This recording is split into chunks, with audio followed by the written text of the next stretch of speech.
Bonjour, merci d'abord les collègues Raja et Bedi d'avoir accepté de participer, d'animer et de modérer cette présentation de livre.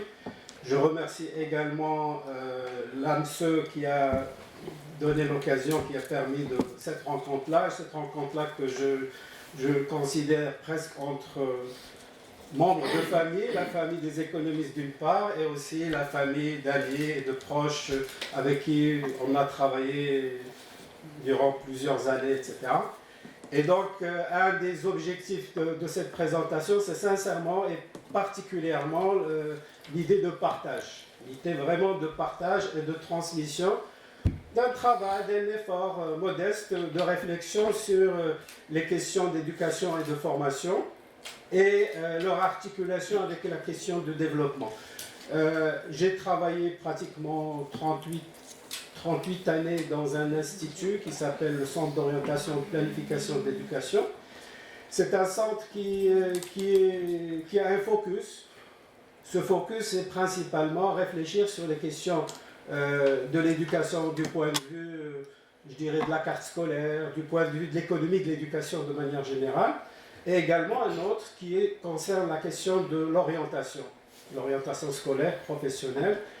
Et donc, c'est un petit peu le champ où j'ai été amené à réfléchir tout le temps, travailler avec des adultes, avec des enseignants, avec des cadres de l'éducation qui sont en situation de refaire ou de modifier leur carrière professionnelle. Et donc, c'est cette, je dirais, richesse qui, après avoir pris ma retraite, je me suis dit, il serait bon, souhaitable peut-être, de poursuivre cette réflexion et de la partager avec les étudiants et les éducateurs que je n'aurai plus dorénavant. Et donc, c'est vraiment l'envie, le souhait de partage qui anime un petit peu ce travail, cette réflexion. Le travail, vous allez le voir, je vais essayer de présenter de manière assez thématique, assez succincte le sommaire et commenter quelques parties du livre. Il touche à la question, je dirais, de l'évaluation de la politique éducative, il touche à la question de l'économie de développement et également des questions spécifiques d'analyse coût-efficacité, de rendement, d'efficacité, de performance du système éducatif dans le cadre de l'évaluation. Mais avant peut-être d'aller plus loin dans la présentation du livre, je voudrais peut-être placer le cadre dans lequel on est amené, on réfléchit par rapport à cette question-là. C'est le secteur de l'éducation. Le secteur de l'éducation, globalement, il concerne actuellement autour de 10,7 millions élèves, enfants, jeunes et étudiants. C'est une masse importante de la population marocaine. Et bien évidemment, c'est un système qui est structuré, organisé en sous-systèmes.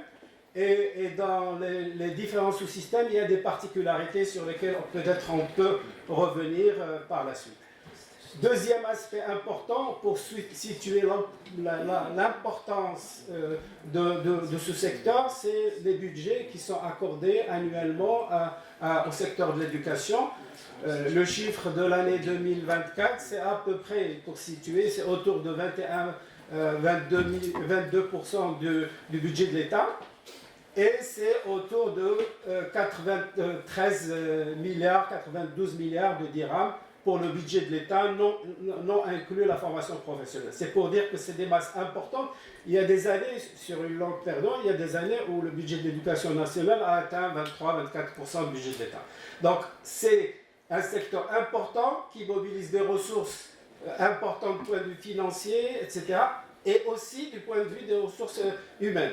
Le personnel civil de l'État, l'éducation nationale représente à peu près 49 à 50% de ce personnel. Donc on est vraiment en présence de quelque chose qui compte énormément et qui mérite d'être évalué, suivi, sur lesquels on devrait faire des recherches, etc., pour mieux contribuer au développement de ce secteur et sa contribution au pays et son économie et son développement.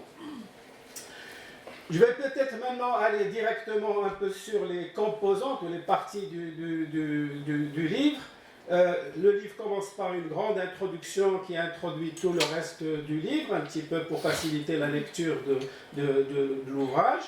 Et ensuite, on a un chapitre, le chapitre 1, qui traite de la question de l'éducation et du développement sous l'angle des concepts de l'éducation, de l'enseignement, de l'instruction, l'éducation formelle, informelle, des choses qui sont peut-être pas très connues par le large public. On met dans l'éducation beaucoup de choses, mais à l'intérieur, en fait, quand on aborde le détail, les spécificités, c'est important de caractériser chaque sous-ensemble qui peut être différencié par ses moyens, par l'équipement, par la population ciblée, par le lien qu'il a avec des niveaux supérieurs ou avec le marché de travail, etc.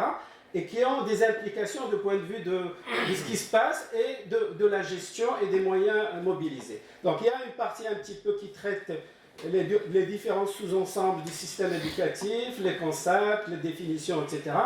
Il y a une partie également qui traite des tendances que connaît le système éducatif, pas uniquement au Maroc, mais à l'échelle universelle. Il y a un certain nombre de tendances qui sont identifiées, la généralisation, la diversification, l'introduction de la technologie, l'introduction de plusieurs modes d'enseignement, y compris ce qu'on a vécu un petit peu avec le Covid en ce qui concerne l'enseignement à distance, etc. Et toutes ces tendances ont des implications sociales, économiques, démographiques, etc. L'âge moyen du mariage actuellement, il est de l'ordre de 28 à 29 ans jusqu'à 30 ans, alors qu'avant l'école dans le sens formel, on était plutôt autour de 15 ans, 16 ans, etc. Et donc il y a des choses qui changent énormément. Le rapport à l'emploi, le rapport au marché de travail a été transformé et se transforme énormément. Donc dans ce chapitre-là, en plus, disons, des questions de concepts, de définition, etc., j'introduis également la question des tendances et de l'évolution, qui souligne aussi quelque chose de fondamental, c'est que la promotion de l'éducation, on parle aussi de la promotion du capital humain dans le cadre d'une approche théorique particulière, c'est un objectif universel qui est actuellement retenu par les organisations internationales, par les pays, etc. Bien évidemment, ce travail, il est, comme je l'ai dit auparavant, il est lié à une réflexion sur la question du développement, du sous-développement, mal-développement. Bien évidemment, à partir de là, il fallait discuter les définitions, les notions, les concepts en rapport avec la question de l'articulation entre l'éducation, capital humain et développement. Donc ça, c'est la première partie un peu du chapitre, le premier chapitre. Deuxième chapitre, il aborde la question des théories. Les théories, pas tous, mais beaucoup de théories. Je dirais les théories courantes utilisées pour comprendre et analyser les questions économiques et les questions sociales. Avec un souci particulier, c'est de les passer en revue pour essayer d'en tirer des enseignements sur l'éducation, sur l'enseignement, pour la question du développement. C'est-à-dire, vous avez certaines théories, comme on peut prendre la théorie keynésienne ou d'autres, où la question de l'éducation n'est pas explicite. Mais quand on analyse de manière un peu plus précise, on arrive à tirer des enseignements utiles pour la partie qui relève de l'éducation. Et il en est de même pour beaucoup d'autres théories, comme la théorie structuraliste ou marxiste, etc. Donc, il y a un effort, mais je dirais c'est un effort modeste qui a été fait de lire un peu les théories et d'essayer de voir comment on peut en dégager des enseignements, des éléments utiles pour une meilleure compréhension de l'éducation, de ce qui se passe dans l'éducation et des possibilités que cela offre pour une articulation avec les processus de développement d'un pays donné. Dans les théories, bien sûr, il y a des théories courantes, comme j'ai dit, ou générales, etc., assez classiques que nous connaissons, mais il y a aussi pour le domaine spécifique sur lequel on travaille, à savoir l'éducation, la formation, l'apprentissage et tout ce qui tourne autour de l'éducation comme générique, la théorie du capital humain. Bien évidemment, la théorie du capital humain, qui a été développée dans la fin des années 50, début des années 60, avait bouleversé un petit peu l'approche et la connaissance de l'éducation, de sa contribution, etc., etc.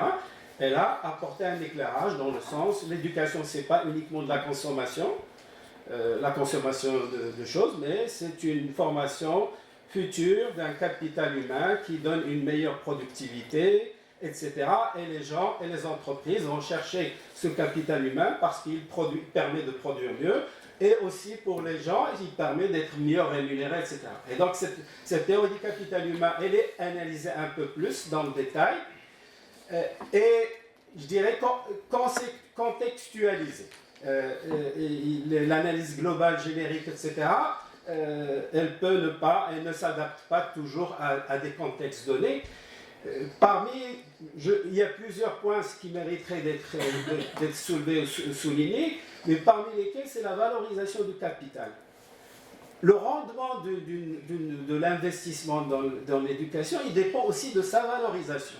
Or, moi, il m'est arrivé, en tout cas dans les années 80, il y a eu énormément d'enquêtes d'insertion des lauréats de la formation professionnelle. Et, si vous vous souvenez, la réforme de la formation professionnelle a été envisagée sur la base de ça permet aux gens d'apprendre un métier qui leur permet de gagner plus, etc., etc. C'est pratique, tout ça.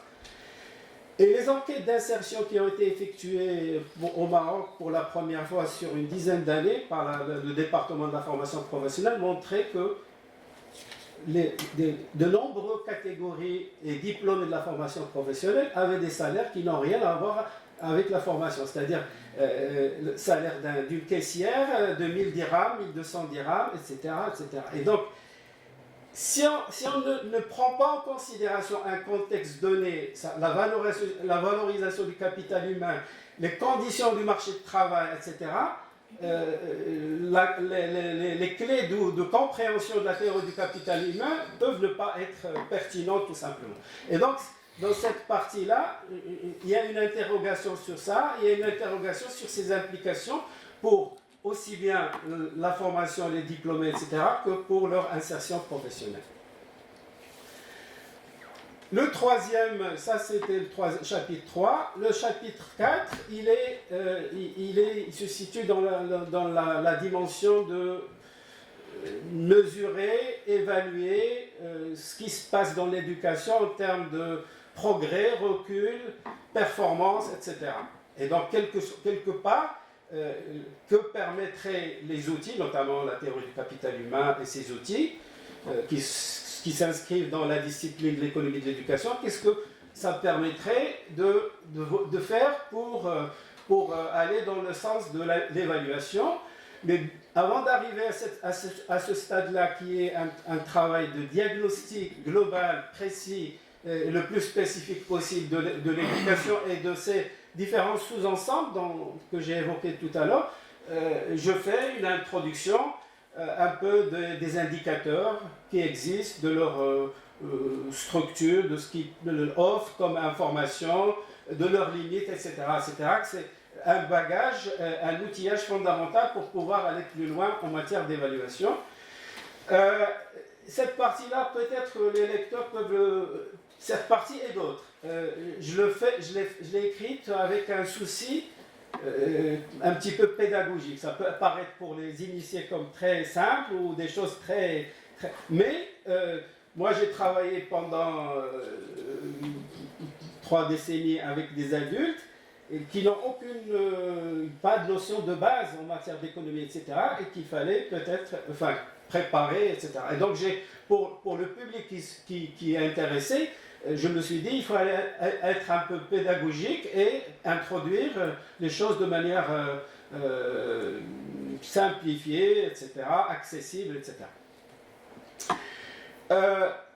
le chapitre 5, il aborde les questions de pauvreté, inégalité, les liens entre l'éducation et c'est la situation sociale d'un enfant, d'un jeune, d'une famille, etc., etc. Bien évidemment, vous savez qu'il y a plusieurs théories aussi qui soulignent l'importance de l'éducation, l'importance de l'ascenseur social pour pas uniquement former un capital humain, mais aussi pour évoluer en société, etc.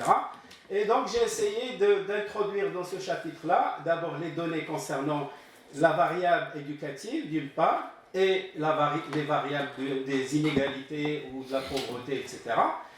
Et de voir aussi est-ce que véritablement cet ascenseur social fonctionne ou ne fonctionne pas, ce qui est important, etc. Bon, l'analyse, elle est, je dirais, exploratoire à ce niveau-là, mais déjà, elle montre que, effectivement, l'ascenseur social, globalement, qui a relativement bien fonctionné dans les années 60-70, il ne fonctionne plus de la même manière. Parce qu'il y a beaucoup d'autres contraintes qui sont venues, la contrainte du coût de l'éducation, la contrainte de l'accompagnement, les conditions de travail, etc., etc. Mais que, globalement, malgré le fait que l'ascenseur ne fonctionne pas, on a plusieurs ascenseurs qui fonctionnent différemment et donc qui introduisent l'inégalité, qui permettent... vous savez, au niveau des politiques, on va peut-être revenir tout à l'heure, au niveau des politiques éducatives, si vous prenez la vision stratégique du Maroc, la dernière formulation, à part la feuille de route de 2022-26, on met un accent beaucoup d'accent sur l'idée de on va se débarrasser des inégalités, etc., etc. La réalité et les données, etc., c'est autre chose. Donc c'est cette problématique un petit peu qui est, que j'ai essayé de tenter d'aborder dans cette partie-là.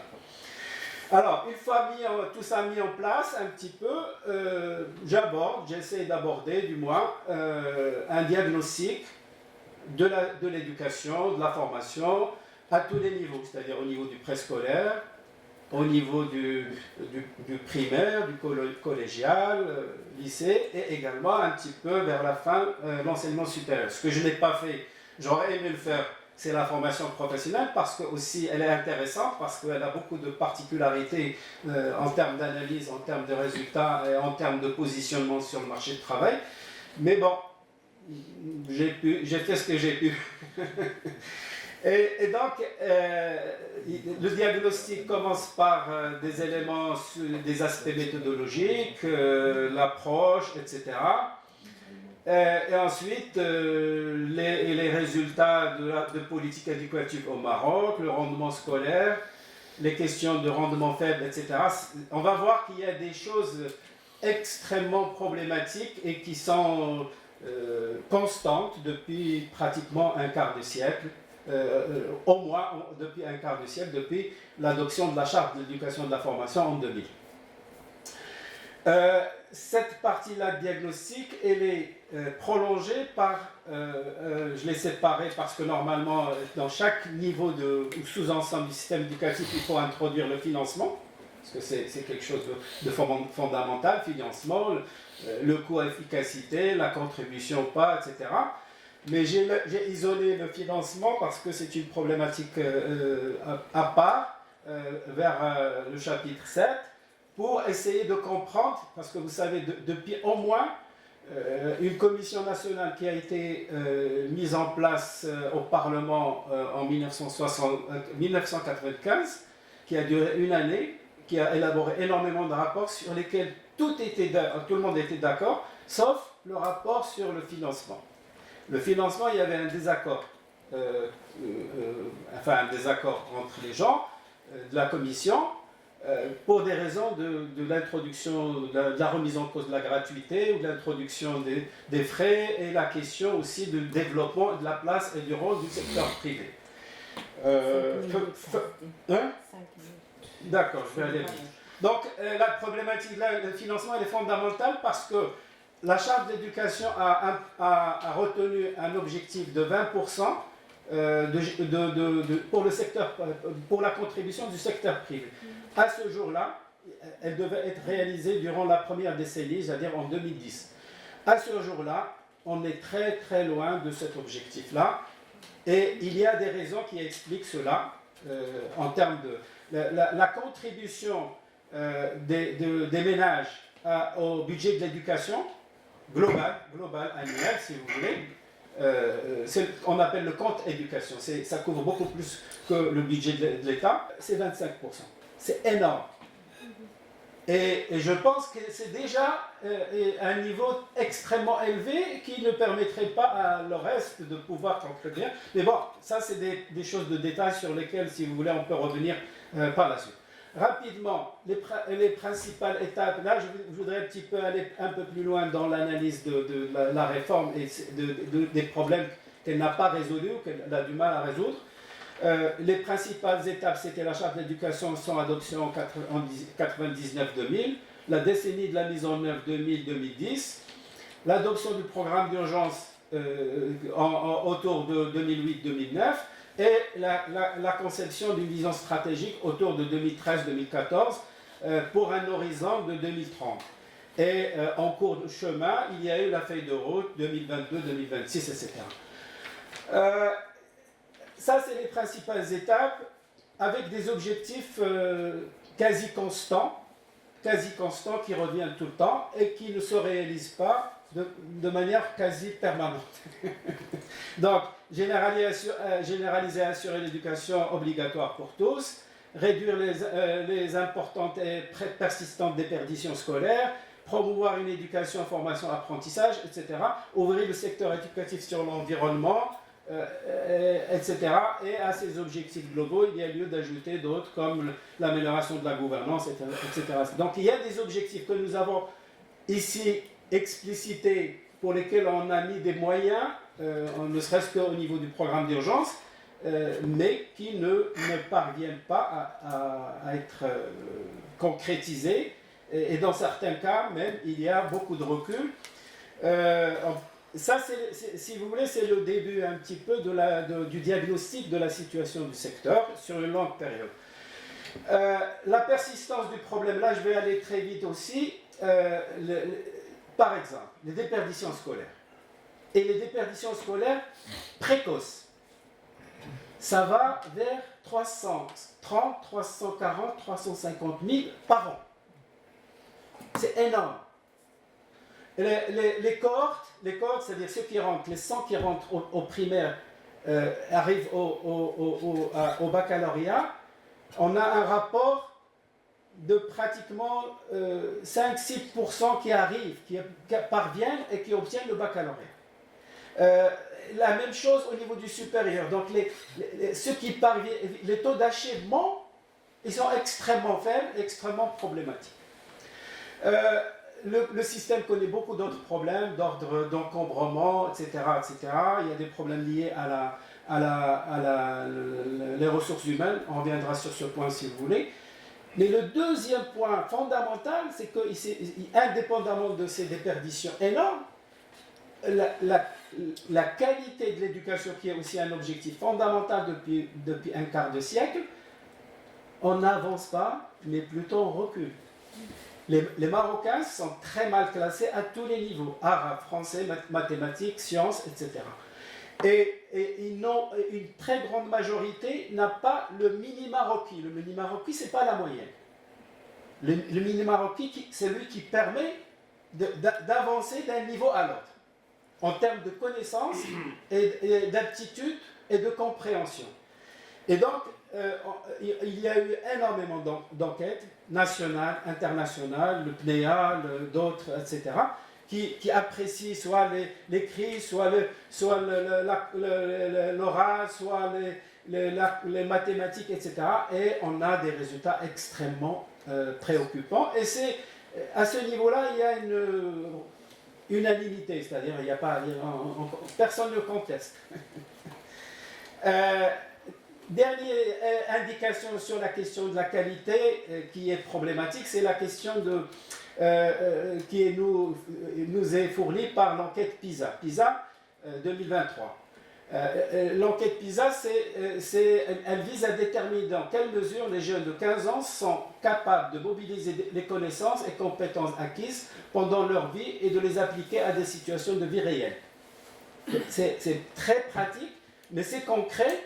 Qu'est-ce que les jeunes apprennent pour pouvoir être relativement bien préparés pour faire face à la vie réelle, etc.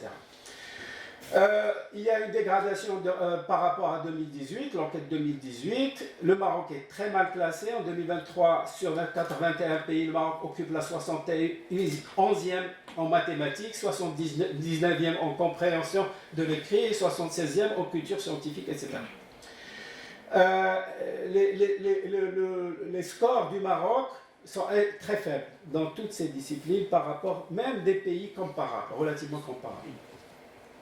Donc on a des déficits aussi bien au niveau quantitatif que qualitatif. Et ceci est allié à également des problèmes de méthode et de contenu et de programme. Les programmes scolaires ont été révisés plusieurs fois et j'ai appris avant-hier qu'il y a une nouvelle commission permanente cette fois-ci qui va s'occuper de la révision des programmes. On révise sans rien, sans réviser.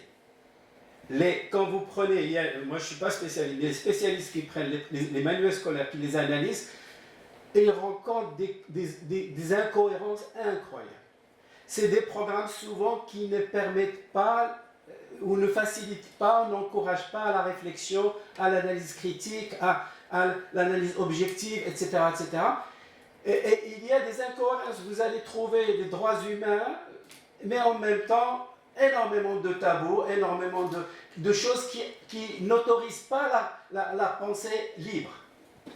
Et donc, la question, ce n'est pas de dire on révise les programmes, c'est qu'est-ce qu'on fait réellement pour qu'on puisse avoir des programmes qui permettent d'avoir de meilleurs résultats pour le jeune et nos enfants. C'est ça la question. Et de mieux les préparer à la vie active, où il y a des évolutions importantes. Le Maroc connaît une alphabétisation depuis longtemps, même si le taux a baissé, mais maintenant on est amené à faire une double alphabétisation sur le plan technique, sur le plan de l'utilisation des outils informatiques, etc., etc.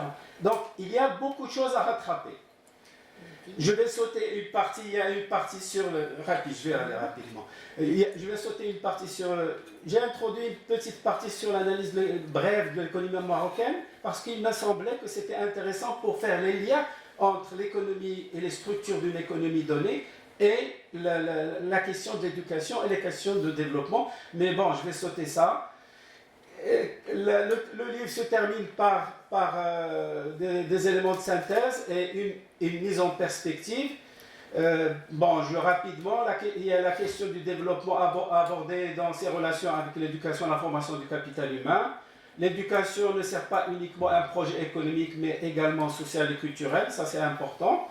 Le système éducatif se développe et fait l'objet de plusieurs tendances. J'ai rappelé, je l'ai dit au début, je le rappelle parce que c'est très important de prendre en compte dans les réformes les tendances, je dirais, universelles qui se produisent par rapport au système éducatif. On ne peut pas raisonner en termes de loha actuellement, dans un monde où Big Data fait des ravages. Or, notre système éducatif, dans une certaine mesure, est resté très bloqué sur la mémoire et l'utilisation de la mémoire. Donc il y a un certain nombre de constats qui sont repris dans le chapitre synthèse, et puis je reviens vers un point important, c'est celui de la gouvernance. Il y a beaucoup de choses qui posent problème qui font que la réforme n'a pas réussi. Entre autres, c'est la gestion des ressources humaines, de leur formation, l'opération DVD, plein d'erreurs, je dirais, stratégiques. Mais il y a aussi un problème de gouvernance du système éducatif. Il est extrêmement centralisé. Les unités de base n'ont pas la main. Ils n'ont pas la main, ni sur les programmes, ni sur les budgets, ni sur l'évaluation, le contrôle, etc. Et de ce fait-là, on se retrouve, que ce soit l'école primaire ou le collège ou le lycée ou, je dirais, presque dans certains cas, d'autres instituts, en situation de MSID, en termes de gestion de gouvernance. On a fait une réforme en 2003, etc. C'était la création des 12 académies régionales. Mais ce qu'on a fait, on a dupliqué le central, en enlevant des prérogatives centrales aux académies régionales, notamment la gestion des ressources humaines. Et vous savez ce que ça veut dire, la gestion des ressources humaines qui n'est pas décentralisée, qui n'est pas au niveau de l'établissement. Un enseignant, à des moments, on avait un taux d'absentéisme observé de 21%. Un enseignant peut aller en classe ou pas, en milieu rural en particulier, parce qu'il n'y a pas les écoles satellites, etc. C'est très difficile de contrôler. Mais il n'y a personne qui peut attirer l'attention sur ça. Et si le directeur décide, dans une école centrale, ASLI ou autre, de rentrer en conflit avec les enseignants, il faut qu'il fasse un rapport, l'envoie à l'académie qui l'envoie au central, etc., etc. 3 mois plus tard, ils peuvent répondre, ne pas répondre. Pour vous dire que on a enlevé aux académies qui devaient être des structures décentralisées, etc., des choses fondamentales. Et au niveau de la structure de base, les écoles primaires, les collèges, etc., il n'y a rien. Et donc, il est impossible qu'on puisse réformer l'école au Maroc si on ne revoit pas de manière très profonde la gouvernance de ce secteur. Je vais m'arrêter là.